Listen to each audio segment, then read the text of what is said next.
Good morning, students. Today we are starting non-destructive insulation testing techniques.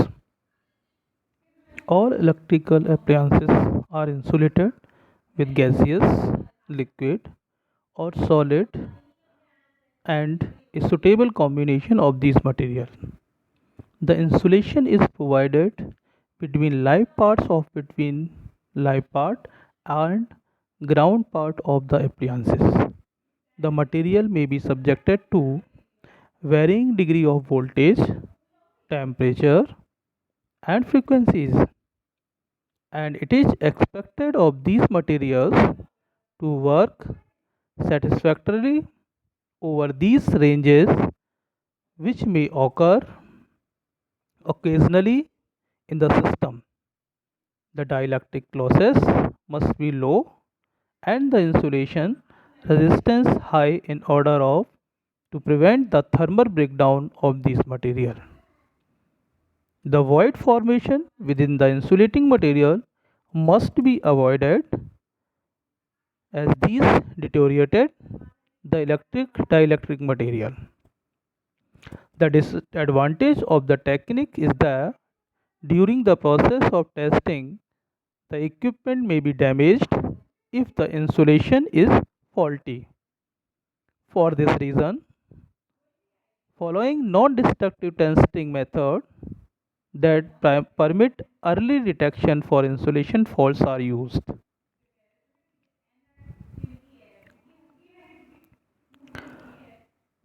Dielectric loss and the loss angle measurement using the shearing bridge, transformer ratio arm bridge, and need for discharge detection and potential difference या partial discharge measurements are sparks. Factor affecting the discharge detection method, state and balanced method. What is non-destructive testing? It is a wide group of analysis technique used in science and industry of engineering to evaluate the properties of insulating material, component or system without causing damage.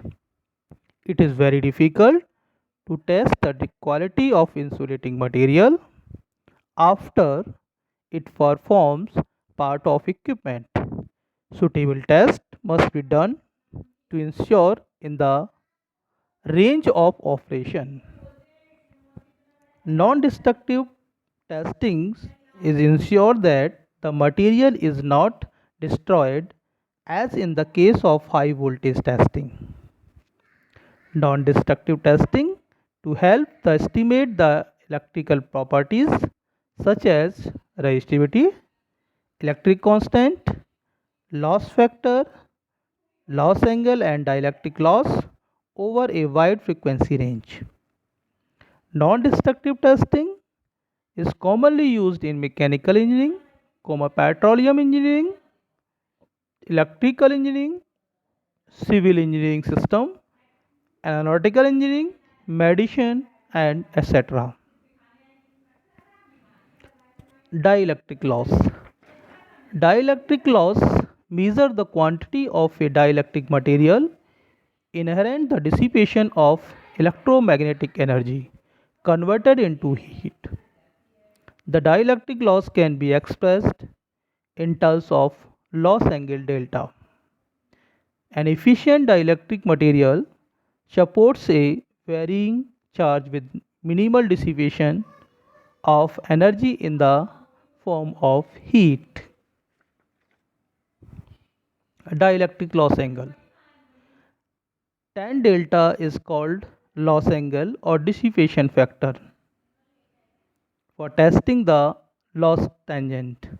It helps to determine the quality of the cable insulation. The cable and its insulation is compared to a parallel plate capacitor. In a perfect capacitor, the voltage and current are phase shifted by 90 degrees. If there are impurities in the insulation like water, trees, electrical trees, moisture and air pockets, etc., the resistance of the insulation decreases, resulting in an increase in resistive current through the insulation, resulting in increase in the resistive current through the insulation. It is no longer a perfect capacitor. The current and voltage will no longer be shifted 90 degree. It will be something less than the 90 degree. The extent to which the phase shift is less than 90 degrees is indicative of the level of insulation, contaminant or dielectric loss. This loss angle is measured and analyzed.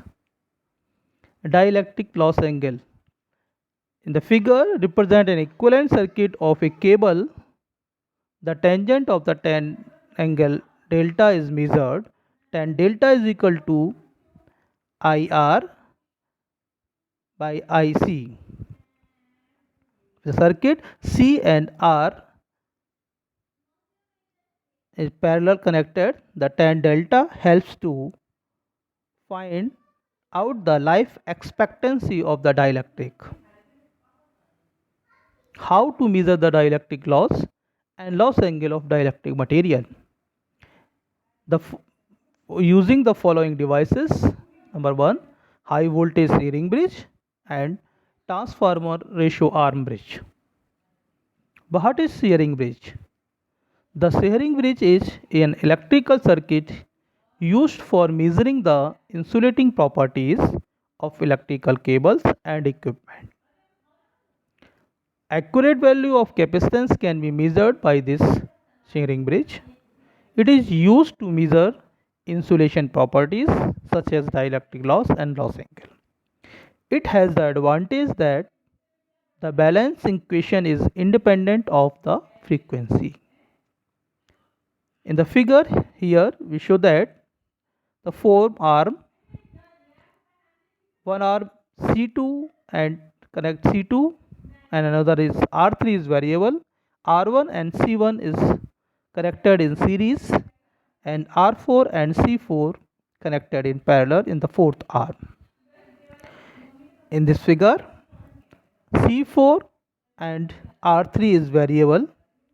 C1 capacitance, whose capacitance is the determined. R1 a series resistance represents the loss in the capacitor C1. C2 is standard capacitor. R3 a non-inductive resistance.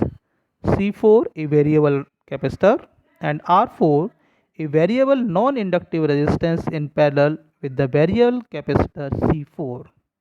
In the vector diagram you can say that IC current in the upward direction and I1 upon omega C1 in downward direction, and take the angle between the I1 upon omega C1 and E1 is the delta. We can able to find out the unknown capacitance by using the balance bridge equation, and finally we get C1 is equal to C2 R4 upon R3 and R1 is equal to R3 C4 upon C2, and the loss angle tan del is equal to omega R1 C1. Why transformer ratio arm bridge? If you are proceeding the conventional bridge balance method, the following disadvantages will occur. For higher frequency measurement, the arm with high resistance leads to difficulties due to their residual inductance, capacitance and skin effect. If the length of the arm is large, shielding the difficulties. What is a transformer ratio arm bridge? This bridge provides a more accurate result for the small capacitance measurement using at least two arms. Two types of transformer ratio arm bridge are available. One is the voltage ratio arm bridge and another is the current ratio arm bridge. Transformer ratio arm bridge, the voltage ratio arm bridge is suitable for the high frequency low voltage application, but current ratio arm is used for the high voltage low frequency applications. Here this is a circuit for transformer voltage ratio arm bridge. Here primary supply is the AC supply, the transformer is connected. Here the resistance RA connected here, and the D is the balance condition bridge where CX and CS are unknown, the standard capacitance respectively, and Rx and Ra are the unknown and standard resistance, and Nx, Na and Ns are the corresponding terms of the transformer ratio winding. Circuit for the transformer ratio arm bridge. In practical situation, due to the presence of magnetizing current and the load currents, the voltage ratio slightly differ from the turns ratio. Those errors are ratio errors and the load errors. Transformer current ratio arm bridge. Here the current ratio method. Full voltage is applied across the test capacitor. Standard capacitor has to be built for high voltage.